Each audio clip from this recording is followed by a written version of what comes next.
যেই পথে গেছে উমা সেই পথেই এলো শ্যামা। যেই পথ দিয়ে মা দুর্গাকে আমরা বিদায় জানিয়েছি সেই পথ দিয়েই মা শ্যামা এসেছেন, আমাদের কাছে দাঁড়িয়েছেন। তো আগামীকাল মায়ের আশীর্বাদ নেওয়ার দিন, দিন নয় রাত। কালী পুজো তো দিনের বেলা হয় না, রাত্রেবেলায় হয়। যাই হোক, বাঙালির 12 মাসে 13 পার্বণের মধ্যে এটি একটি অন্যতম উৎসব। তা আমি এইটুকু শুধু বলবো, আগামীকাল শুধু যে কালী পুজো, যে কালী পুজোকে উদ্দেশ্য করে আপনারা সকলে কালকে মোমবাতি ধরাবেন, আজকেও একটা বিশেষ তিথি চলছে, 14 শাক খাওয়ার ব্যাপার আছে। ভূত টুত বেরোয় আজকের দিনে শোনা যায়, ভূত চতুর্দশী নাকি বলে না। প্রদীপ প্রদীপ জ্বালতে ছোটকালে শুনতাম, বাড়ির দক্ষিণ দিকে একটা প্রদীপের যেন 5টে সলতে হয়, দিয়ে দক্ষিণ দিকে জ্বালানোর নিয়ম আছে, ছোটকালে আমরা শুনেছি। এখন তো ওসব আর ঝামেলা নেই, সমস্ত কারেন্টের প্রদীপ বেরিয়ে গেছে, নিভে যাওয়ার কোনো ব্যাপার নেই, সারা রাত্রি জ্বলে। তা ভূত আসারও কোনো সম্ভাবনা নেই, কেন আলো জ্বললে আর ভূত আসবে কি করে। তো যাই হোক, আগামীকাল যে কালী পুজো, শুধুমাত্র কালী পুজোকে উদ্দেশ্য করে প্রত্যেকের ঘরে এত মোমবাতি, এত বাজি, এত রং বেরঙের তারাবাতি, ঝুরঝুরি, এত আলোকসজ্জা, এ শুধুমাত্র কালী পুজোকে উদ্দেশ্য করে নয়। আগামীকালকে আরো একটা বিশেষ তিথি, সেটা আমি একবার আপনাদের মনে করিয়ে দেব সবাইকে। সেটা হচ্ছে আগামীকাল রামচন্দ্রের 14 বছর বনবাস সম্পূর্ণ হয়েছে।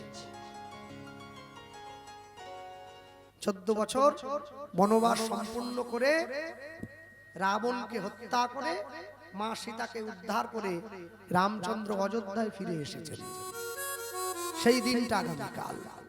তো অযোধ্যাবাসী রামচন্দ্রের ফিরে আসার আনন্দে সমগ্র অযোধ্যা সুন্দর করে মোমবাতি জ্বালিয়ে রোশনাই করে ভরিয়ে তুলেছিল দিনের আলোর মতো, যে আমাদের হৃদয়ের মানুষ ফিরে আসছে আমাদের ঘরে। তাই তার সেই আগমন বার্তা সকলের মধ্যে ভাগ করে নেওয়ার জন্য সকলে কিন্তু বাড়িতে আনন্দের বহিঃপ্রকাশ ঘটিয়েছে। মোমবাতি জ্বালিয়ে, প্রদীপ জ্বালিয়ে, ঘিয়ের বাতি দিয়ে তারা তাদের ভগবানকে অভ্যর্থনা জানিয়েছে। আগামীকালকে সেই দিন। তো যাই হোক, আমি টিভিতে, সংবাদ মাধ্যমে, খবরের কাগজে একটা জিনিস প্রায়ই দেখতে পাচ্ছি আজকে বিগত 3-4 দিন ধরে, যে রাত্রেবেলা মেয়েরা বাড়ির বাইরে বেরোবে না। তো মেয়েরা রাত্রেবেলা বাড়ির বাইরে না বেরোলে কালী পুজো করবে কি করে? আর সব থেকে বড় কথা, যে মা কালীর পুজো আগামীকালকে আপনারা সবাই করবেন, আমরা যাব মন্দিরে, মা তো নিজেই মেয়ে। তো যদি রাত্রেবেলা মেয়ে আসতেই না পারে, তো মা আসবেন কি করে আমার আপনার বাড়ির দরজায়? তো এই জন্য আমি বলি, বাড়ির মেয়েদেরকে মায়ের কাছে গিয়ে যখন প্রণাম করাবেন, মাকে বলবেন, মা তুমি যেরকম সাহস নিয়ে অসুর বধ করেছিলে, কলিযুগের প্রত্যেকটা ঘরে ঘরে এত অসুর বেড়ে গেছে যে বাড়ির মেয়েরা সন্ধ্যের পরে বাইরে বেরোতে পারে না। তাই তারা অস্ত্র তুলে নিতে না পারলেও তোমার মতো সাহসের যেন কিঞ্চিত তাদের মধ্যে থাকে, তবে কিন্তু এই সনাতন ধর্মটা রক্ষা হবে, তবে এই সমাজটা রক্ষা হবে, না হলে কিন্তু সমাজটা রক্ষা হবে না। সেই দায়িত্বটা আমার আপনার প্রত্যেককে নিতে হবে। কেন? প্রণমঃ কলিযুগ সর্বযুগ সার। এই জন্যই কলিযুগকে প্রণাম করা হয়েছে। এক এক করে 3টে যুগ চলে গেল, সত্য, ত্রেতা, দাপর। আপনারা ভাবলে অবাক হয়ে যাবেন, আজকে আফগানিস্তানের মতো দেশ, যেই দেশে সম্পূর্ণ মুসলমান মানুষরা বসবাস করে, ইসলাম ধর্মের মানুষ বসবাস করে, তারা ভারতবর্ষে এসে, আমি কদিন আগে খবরের কাগজে দেখলাম, তারা আফগানিস্তানের মাটিতে একটা ভগবান শিবের মন্দির বানাবে বলে কথা দিয়ে গেছে। গোটা বিশ্বের মানুষ সনাতন ধর্মকে নিয়ে মেতে উঠেছে। কেন? মানুষ বুঝে নিয়েছে, যা ছিল, যা আছে, যা থাকবে, একে বিনাশ করার ক্ষমতা কারণ নেই। শুধু আমরা যেই মায়ের পেট থেকে জন্ম হয়েছি, আমি আমার নিজের মাকে চিনতে পারলাম না, পাড়ার লোকে চিনে নিল আমার মা কত ভালো ছিল। সন্তান যদি নিজের মাকে চিনতে না পারে, সেই সন্তানের জীবনে দুঃখ কিন্তু অনেক বেশি। তাই মানুষ যে জাতিতে জন্ম নিয়েছে, যে ঘরে জন্ম নিয়েছে, সবার আগে নিজের জাতিটাকে চিনে নিতে হবে, আগে নিজেকে সম্মান করতে হবে, নিজের ধর্মকে সম্মান করতে হবে, তবে সমগ্র বিশ্ব আপনাকে সম্মান করবে। তবেই তো ভারত আবার জগৎ সভায় শ্রেষ্ঠ আসন লবে। ভারতবর্ষ শ্রেষ্ঠ ছিল, শ্রেষ্ঠ আছে, শ্রেষ্ঠ থাকবে, নিজের জন্য নয়। ভারতবর্ষ তার মানুষের জন্য, সনাতন ধর্মের মানুষের জন্য। যা শাশ্বত, যা চিরন্তন, তাই তো সনাতন। কলিযুগকে প্রণাম করা হচ্ছে, কোন যুগকে প্রণাম করা নয়, শুধু কলিযুগকে প্রণাম করা হবে। কেন? কলিযুগকে প্রণাম করার বড় কারণ কি? তাকিয়ে দেখুন। রাবণ কুম্ভকর্ণ মেরে ফেলা হয়েছে, হিরণ্যাক্ষ হিরণ্যকশিপু মেরে দেওয়া হলো, অগাসুর বকাসুর কংস পুতনা সব মেরে দেওয়া হয়েছে। কিন্তু জগাই মাদাই উদ্ধার, চপল গোপাল উদ্ধার, মলয় চাঁদ কাজী উদ্ধার। মেরে দেওয়া আর উদ্ধার করা কি এক? 2020 এবং 2021 সালে করোনা এসেছে, সব মানুষে ঘরবন্দি হয়েছে, আমাদের আয় রোজগারের পথ সব বন্ধ। 2021 সালের পর 22 সালের মাঝামাঝি সময় থেকে গিয়ে সরকারের উপরতলার মানুষ যারা সরকার চালায়, তারা চিন্তা করলো এতদিন পর্যন্ত মানুষ সরকারের দরজায় ছুটে এসেছে, আর আসবে না। এবার সরকার মানুষের কাছে যাবে, দুয়ারে সরকার, বাড়ি বাড়ি। আজ থেকে 540 বছর আগে দুয়ারে ভগবান আমাদের জন্য হরি নাম গাইছেন চৈতন্য মহাপ্রভু। যে ভগবানকে ভালোবাসে ভগবান তাকেও নাম দিয়েছে, যে ভগবানকে ভালোবাসে না ভগবান তাকেও নাম দিয়েছে। মনে রাখবেন, সব সময়ের জন্য। ছোটকালে আমরা মামার বাড়ি গেলে আসতে চাইতাম না, একবারই দিদিমার কোলের মধ্যে ঢুকে পড়তাম যে যাব না। মানে কি? তারা আমাকে ছেড়ে দিতে চাইলেও আমি ছাড়তে চাইছি না। এমন ভাবে নাম করবেন, আপনি নামকে ছেড়ে দিতে চাইলেও নাম যেন আপনাকে ছেড়ে না যায়। জীবনের অঙ্ক পরীক্ষার খাতায় বসে, তখন ক্লাস 5-এ পড়েছি, 6-এ পড়েছি, 7-এ পড়েছি, 8-এ পড়েছি, 9, 10, 11, 12, পরীক্ষার খাতাতে বসে একজন ছাত্র আরেকজনকে দেখে লিখছে, তাকে দেখে আরেকজন লিখছে, সবার জন্য একই প্রশ্ন নাকি? যে 8-এ পড়ে, সবাই যদি আমরা একসঙ্গে পরীক্ষা দিতে বসি, তা আপনার ভূগোলের প্রশ্ন যা এসছে আমার কি আলাদা আসবে না? আপনার জন্যও যা, আমার জন্যও তা। আচ্ছা বলুন, একটা ক্লাসে একসঙ্গে 100 জন ছেলে মেয়ে পরীক্ষা দিতে বসেছে, সবার জন্য একই প্রশ্ন এলো, পাশাপাশি দেখে লিখছে। জীবন কিন্তু একই রকম প্রশ্ন সকলকে দেয়নি, আলাদা আলাদা দিয়েছে। কাউকে টলিওয়ালা, কাউকে টোটোওয়ালা, কাউকে 4টে বাড়ির মালিক, কাউকে ঝুপড়ির মালিক, সবার প্রশ্ন কিন্তু আলাদা। তা ওই পরীক্ষা নাহলে দেখে টুকে লিখে পাস হলো, জীবনের পরীক্ষায় টুকে লিখে পাস হবে কি করে? ওটা নিজের পরীক্ষা নিজেকেই দিতে হবে। ওখানে দেওয়ার জন্য কেউ পাশে বসে থাকবে না, বরং মানুষ চাইবে যাতে আপনি ফেল করে যান। আপনার উন্নতি হচ্ছে, আমার হিংসে হচ্ছে, কেন আপনার উন্নতি হবে? আমি চাইছি আপনি ফেল করুন। মনে রাখবেন, সব সময়ের জন্য আপনি জীবন থেকে এত সহজে পালিয়ে বাঁচতে পারবেন না। তাই জন্য জীবন থেকে হাত গুটিয়ে পিছিয়ে না পালিয়ে গিয়ে, জীবনকে ভয় না পেয়ে এই ভয়টার সম্মুখে গিয়ে যদি দাঁড়াতে পারি, ভয়টাকে সহজে জয় করা যায়। হরি বল, হরি বল, সহজে জয় করা যায়। যে ভগবানকে ভালোবাসে ভগবান তাকেও নাম দিয়েছে, যে ভগবানকে ভালোবাসে না ভগবান তাকেও নাম দিয়েছে। কালকে মা কালীর পুজো হবে, মা কালীর সামনে অনেক পাঁঠা বলি হবে, ওরাও কিন্তু কোনো না কোনো ভাবে মায়ের চরণের দিকে যাচ্ছে। ভক্তমণ্ডলী ভক্তিমতী মায়ের সবার শেষে গিয়ে পুষ্টম মহাজন লিখছেন, কি লিখলেন? এ তিন ভুবন আনন্দে ভরিল, উঠিল মঙ্গল নিতাই গৌর হরিব। এ তিন ভুবন আনন্দে ভরিল, উঠিল মঙ্গল কহে প্রেমানন্দে এমন গৌরাঙ্গে রতি না জন্মিল মোর। কহে প্রেমানন্দে এমন গৌরাঙ্গে রতি না জন্মিল মোর। বলি আমার ভাগ্যে হলো না, আমার ভাগ্যে হলো না গো, আমার ভাগ্যে হলো না, আমার ভাগ্যে হলো না গো। সবাই তোমার নাম নিল, আমার ভাগ্যে হলো না গো। বলি সবাই তোমার নাম নিল, ওগো আমি পতিত পড়ে রইলাম। আমার ভাগ্যে হলো না গো, আমি পতিত পড়ে রইলাম।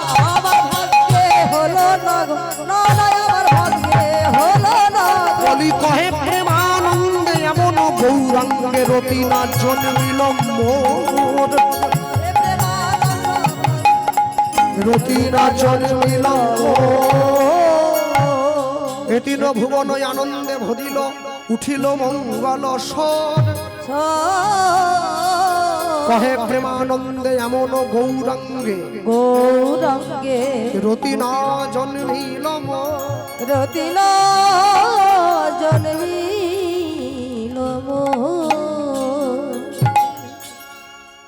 যারা আপনারা দক্ষিণ 24 পরগনার মানুষ, দক্ষিণ 24 পরগনায় সুন্দরবনে একটা দামি জিনিস পাওয়া যায় যার নাম মধু।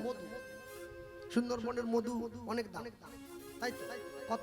2-3 হাজার টাকা, আরো বেশি, 1000-5 হবে মধু, তাই তো? যাই হোক, 1 কিলো মধুর দাম আমি যদি ধরলাম 10,000 টাকা, ভালো মধু। আচ্ছা, 1 কিলো সাপের বিষের দাম কত? 1 কোটি টাকা। তাহলে জীবনে কি তৈরি হবেন, মধু না বিষ?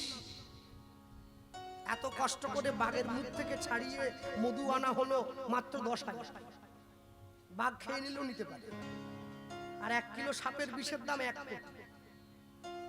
মানুষ চিন্তা করলো মধুর দাম যখন কম, আমরা বিষ তৈরি হব, সব মনের মধ্যে বিষ নিয়ে ঘুরে বেড়াবো, যাকে পারবো ছবল দিব, কারো সংসার ভাঙবো, কারো জীবন ভাঙবো। না, দাম বেশি হলেই জিনিস ভালো হয়, কোনো কথা নেই। মিষ্টির দোকানের থেকে চপের দোকানে খদ্দের বেশি হয়, তা বলে কি রসগোল্লার থেকে চপে উপকার বেশি আছে নাকি? উপকারটা রসগোল্লাতেই আছে, চপ তো মুখরোচক, ওটা ক্ষতিকারক বেশি। জীবনে সত্যি কথাটা উচ্ছের মতো তিতো লাগে, আর মিথ্যে কথাটা চিনির মতো মিষ্টি বলে মনে হয়। কিন্তু আশ্চর্য কি জানেন, আজ পর্যন্ত উচ্ছেতে কোনোদিন পিঁপড়ে লাগেনি, যতবার লেগেছে চিনিতেই লেগেছে। আপনার বাড়ির দেওয়ালে একটা বড় করে ঠাকুরের ছবি টানানো আছে, সবাই গিয়ে ঠাকুরের ছবিটার সামনে দাঁড়িয়ে প্রণাম করছে, হে ঠাকুর ভালো রেখো। আচ্ছা বলুন, এত বড় ছবিটার ভার একটা ছোট্ট পেরেক ধরে রেখেছে, ওকে কেউ ধন্যবাদ দেয় না যে ভাই তোমাকে ধন্যবাদ? ছবিটার জয় জয়। পিতামাতা সংসার গোছায়, বাবা মায়ের কোনো কথা হয় না, ছেলেটার কথা দেখেছিস কত বড় চাকরি করে? আরে বাবা মা জন্ম দিয়ে মানুষ করে পড়াশোনা শিখিয়েছে বলে তো চাকরি করছে, মানে রাস্তায় ঘুরে বেড়ায় কাগজ কুড়নি হয়ে। সব সময়ের জন্য জানেন, জীবনে প্রকৃত জিনিসটার কদর করতে শিখবেন, একদম গোড়ার থেকে ধরবেন। যদি গোড়ার থেকে ধরে উঠে আসতে পারেন তাহলে জানবেন জীবন আপনাকে শেষের দিনে একটা ভালো কিছু উপহার দিতে চলেছে। পাবেনই পাবেন। এখান থেকে আমি জোর করে চাইলেও কেড়ে নিতে পারি না, চেষ্টা করতে পারি অনেক, কিন্তু চাইলেও কেড়ে নিতে পারি না। তাই জন্য সব সময় যে আপনার শত্রু হবে, কেউ যদি আপনার ক্ষতি করে, যদি কোনোদিন সুযোগ আসে আপনার তার ক্ষতি করার, আপনি ক্ষতি নয় তার মঙ্গল কামনা করুন। কেন বলুন? বিশ্বাস বিচার তার হাতে ছেড়ে দিন। ভগবানের বিচারটা আস্তে আস্তে হয়, চট করে হয় আস্তে আস্তে, কিন্তু বিচারের ফলটা একেবারে নিখুঁত হয়, চলে যাওয়ার কোনো জায়গা থাকে না। আজকে যারা বসে আছেন এই জায়গায়, আমি প্রথম এলাম আপনাদের এই স্থানে, ছোট্ট জায়গায়, ভক্ত শ্রোতা একেবারে পরিপূর্ণ। তা আমি এইটুকুই কথা সকলের উদ্দেশ্যে বলবো, বলছে সোনার ঘড়ি টিক টিক টিক, যা কিছু হইতেছে সবই হইছে ঠিক, জীবন চলিয়া যায় নদীর স্রোতের প্রায়, যে ইহা না বুঝিল তারে ধিক শতধিক। জীবনের মূল্য বুঝতে শিখুন। সারা জীবন তো সংসারের জন্য করলেন, নিজের জন্য এবার নিজেকে নিয়ে ভাবুন। ছেলে মেয়ের জন্য অনেক কেঁদেছেন, এবার ভগবানের জন্য কাঁদার সময় এসেছে। 24 ঘন্টার মধ্যে 1 ফোঁটা চোখের জল যদি তার জন্য দিয়ে দিতে পারি, ওটাই আমার শেষের জীবনের সম্বল। আমার ব্যাংকে রাখা টাকা, আমার গা ভর্তি গয়না, এত কাপড় জামা, খাট পালঙ্ক আলমারি সব এরা ভাগ করে নেবে, কিচ্ছু দেবে না, আমাকে খালি হাতে পাঠিয়ে দেবে। হ্যাঁ, আজকে যখন আসছিলাম একটা ওই মরা বাবা গাড়িতে মরা নিয়ে যাচ্ছে, ওপরে প্যাপা করে বাঁধছে আর নিয়ে চলে যাচ্ছে, সঙ্গে কেউ নাই, কেউ একটা খই ছড়াবার লোকও নেই, একটা কীর্তনের লোকও নেই। পিছন দিকে দেখি আরেকটা মেরাডোরে করে লোকজন যাচ্ছে, তারা সেজে গুজে একবারে চুলে হিপি দিয়ে যাচ্ছে, মনে ভাবছে বুড়ো মরেছে ভালো ভাবছে।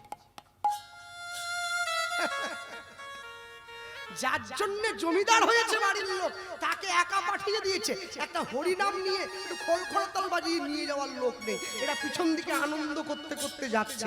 এই সংসারের জন্য আমি নাকি প্রাণপাত পরিশ্রম করে যাচ্ছি দিন রাত্রি সব। আমি মনে ভাবি মরিচিকার পিছনে ছুটে গেলে জল পাবো না আমি জানি, কিন্তু যদি কোনোদিন পাই সংসার মরিচিকা আমাকে তাও দেবে না, শুধু কষ্ট আর দুঃখ ছাড়া। এটাই আমার জীবনের পরম পাওয়া। হ্যাঁ, এটাই প্রাপ্তি। মরুভূমিতে জল কভু মিলে না যেমন, সংসারে সুখের আশা জানিবে তেমন। কেউ সুখী হতে পারেনি আজ পর্যন্ত, কেউ না, কেউ না। চোরের যে মা সেও কাঁদে, যে সাধুর মা সেও কাঁদে, কাঁদতে আপনাকে হবে। তা আমার মনে হয় এই চোখের জল আমি সংসারকে সারা জীবন ধরে দিয়েছি, এবার শেষের দিনে আমি দুফোঁটা তার চরণে দিলে ক্ষতি কি আছে? ভক্তমণ্ডলী, ভক্তিমতী মায়ের চলুন আমরা ছোট্ট করে শুনি। যেখান থেকে আমরা এসেছি, আমাদের বাড়ি হচ্ছে পশ্চিম মেদিনীপুর জেলা। হ্যাঁ, পশ্চিম মেদিনীপুর, একেবারে জঙ্গলমহলের দিকে থাকি আমি। অনেকে জানে, অনেকে জানেন না। তাই বলতে গিয়ে এইটুকু বলবো, আমাদের জেলার পরে আরেকটা জেলা পড়ে, যার নাম হচ্ছে বাঁকুড়া জেলা। অনেকে কর্মসূত্রে গিয়েওছেন, অনেকে ঘুরেও এসছেন। তাই আমার জেলার পরে যে বাঁকুড়া পড়ে, তারপরে বীরভূম, তারপরে পুরুলিয়া, এক এক করে ওইদিকে যাবে সব। আর যত ওই দিকটায় যাবেন আপনি ততই গরম বেশি হয়, খুব গরম। আমাদের পশ্চিম মেদিনীপুরেই প্রচন্ড গরম। গরমকালে জল পাওয়া খুব লাল মাটির জায়গা, গরমকালে জল পাওয়া খুব। শালবনির নাম শোনেননি? টাকা ছাপানো হয় যেখানে, ওইটা পশ্চিম মেদিনীপুর আমাদের জেলায় পড়েছে। খুব গরম, বর্ষাকালে মানে গরমকালে জল পেতে খুব কষ্ট। যাই হোক, আমি এইটুকু বলবো, যেখান থেকে আমরা এসছি, এই যে আমাদের জেলা বাঁকুড়া, এই বাঁকুড়াতে একটা বিখ্যাত গ্রাম আছে। গ্রামটার নাম হচ্ছে বিষ্ণুপুর। অনেকে ঘুরতেও যায়। বিষ্ণুপুরে অনেক কিছু আছে। গত আগামীকাল বিষ্ণুপুরে মায়ের মন্দির, ছিন্নমস্তা মা, বিশাল বড় করে পুজো হয় ছিন্নমস্তা মায়ের মন্দিরে, কালী পুজোকে কেন্দ্র করে। আর এই বিষ্ণুপুরে আরেকটা বড় জিনিস আছে, এই ভগবান শ্রীকৃষ্ণের একটা কালো রঙের বিগ্রহ আছে, দেখবেন একবারে কালো, চোখটা বড়, ক্যালেন্ডারে ছবি আছে দেখবেন, বড় বাঁশি নিয়ে চোখটা বড় বড় দাঁড়িয়ে থাকে, ওকে মদন মোহন বলা হয়, একেবারে কালো দেখতে। এই বাঁকুড়া বিষ্ণুপুরের মাটিতে যে ভগবান দাঁড়িয়ে আছে হাতে বাঁশি নিয়ে, একবার কুচকুচে কালো, এই ভগবানের নাম হচ্ছে মদন মোহন। আজকে 400 বছরের বেশি পুরনো ঠাকুর। আপনি যদি আগামীকালকে সকালে গিয়ে ভগবানকে দর্শন করেন, আপনি দেখলে ভাববেন এই মাত্র কিনে এনে কেউ বাজার থেকে বসিয়ে দিয়েছে। কিন্তু এমনই নিয়ম আছে, ওই ভগবানকে সিংহাসন থেকে নামানো যাবে না, মন্দিরেই রাখতে হবে, একই রকম বসে আছে। মদন মোহন কোনো মিস্ত্রিকে দিয়ে বানানো বা কোনো মিস্ত্রিকে দিয়ে তৈরি করা ঠাকুর নয়। এটাই তো সনাতন ধর্মের বৈচিত্র্য। হ্যাঁ, কোন মিস্ত্রিকে দিয়ে তৈরি করা ঠাকুর নয়। যার হাত ধরে মদন মোহন ওই স্থানে এসেছেন, যার হাত ধরে মদন মোহন প্রতিষ্ঠা পেয়েছেন, আমরা শুনছি লীলা মাধুর্য আস্বাদিত গীতব্য বাঁকুড়া বিষ্ণুপুরের লীলা পুরুষোত্তম মদন মোহন। আমি বলতে গিয়ে এইটুকুই বলবো, যারা বসে আছেন এই জায়গায় মনে রাখবেন, সবসময়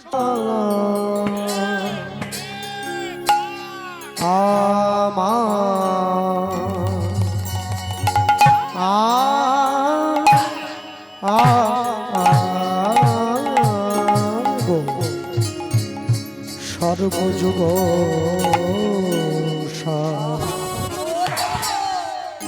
আহামরি মরি হৃদয় হইলা গৌর হরি প্রণব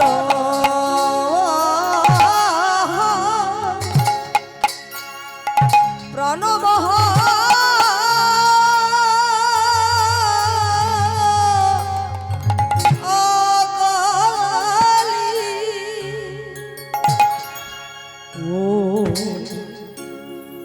ও হে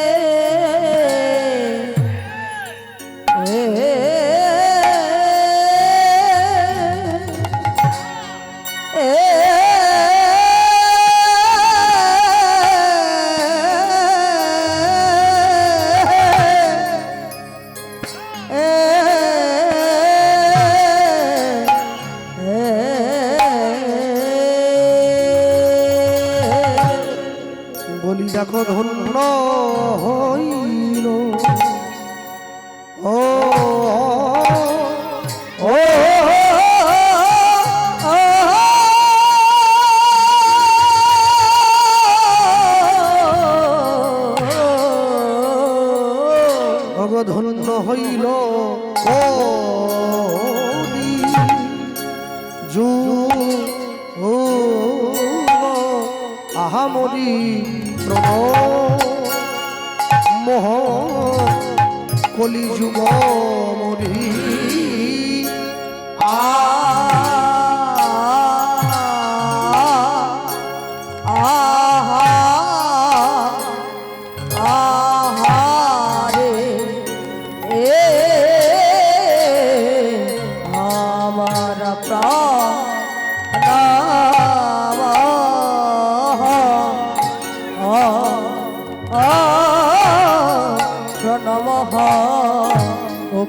কলি যোগ আহাওরি ওইটা প্রণ মহা কলি মরিয়া আহা আহারে এ আমার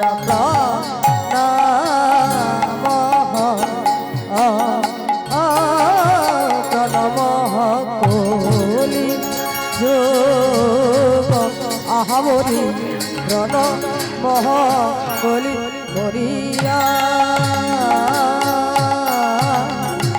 আহা আহারে এ আমার প্রাণ মহ মহ কলি যোগ আহামরি রণ মহ কলি মরিয়া আরে আমার প্রাণ মহ কলি যোগ আহামরি হইলা প্রাণ মহ কলি মরিয়া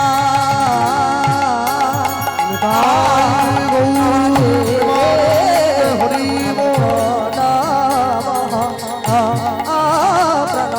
কলি যোগ আহামরি রণ মহ কলি আরে ওই না প্রাণ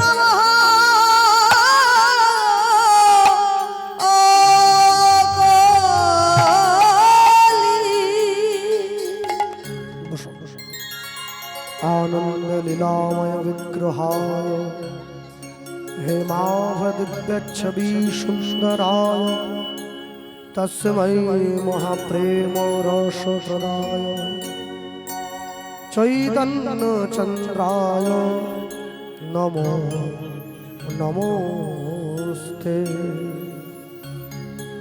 त्रिनादपि शुनिचे न तरुरोपि सहिष्णुना अमानेन मानदेन कीर्तनीय सदा हो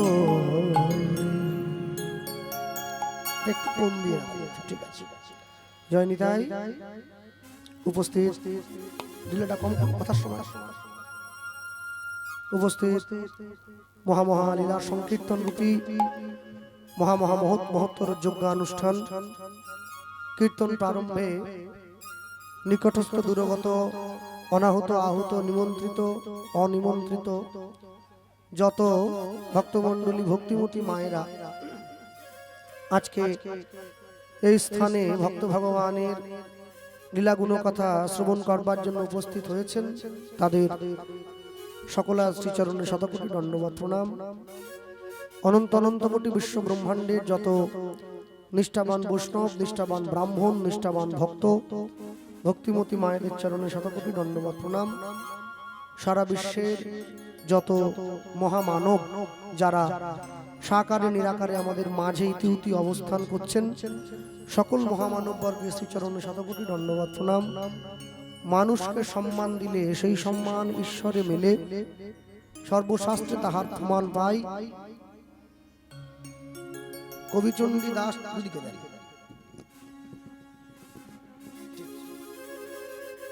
কবিচণ্ডী দাস যিনি উচ্চকণ্ঠে বলেছেন, তিনি নিতাই গৌর হরি বল হরি বল হরি বল। কবিচণ্ডী দাস যিনি উচ্চকণ্ঠে বলেছেন, তিনি সবার উপরে মানুষ সত্য, দেখো তাহার উপরে নাই। যারা বসে আছেন আজকে এই জায়গায় ভগবানের কথা শুনবার জন্যে, আজ থেকে 540 বৎসর পূর্বে কলিকালের মাটিতে শ্রীকৃষ্ণ চৈতন্য মহাপ্রভুর শুভ আবির্ভাব। মানুষের দরজায়, মানুষের সাজে, মানুষের বেশে ভগবান গিয়ে দাঁড়িয়েছেন মানুষের সম্মুখে। জীব নিত্য কৃষ্ণ দাস ইহা ভুলি গেল, মায়া পিশাচি জীবের গলেতে বান্ধিল। আজকে যেমন ভগবানের কথা শোনার জন্য সকলে ছুটে এসেছে, যেদিনকে তার জন্ম হয়েছিল নবদ্বীপের মাঠটাকে দেখার জন্য সবাই ছুটে গিয়েছিল। বাংলার একটি বিশেষ তিথিকে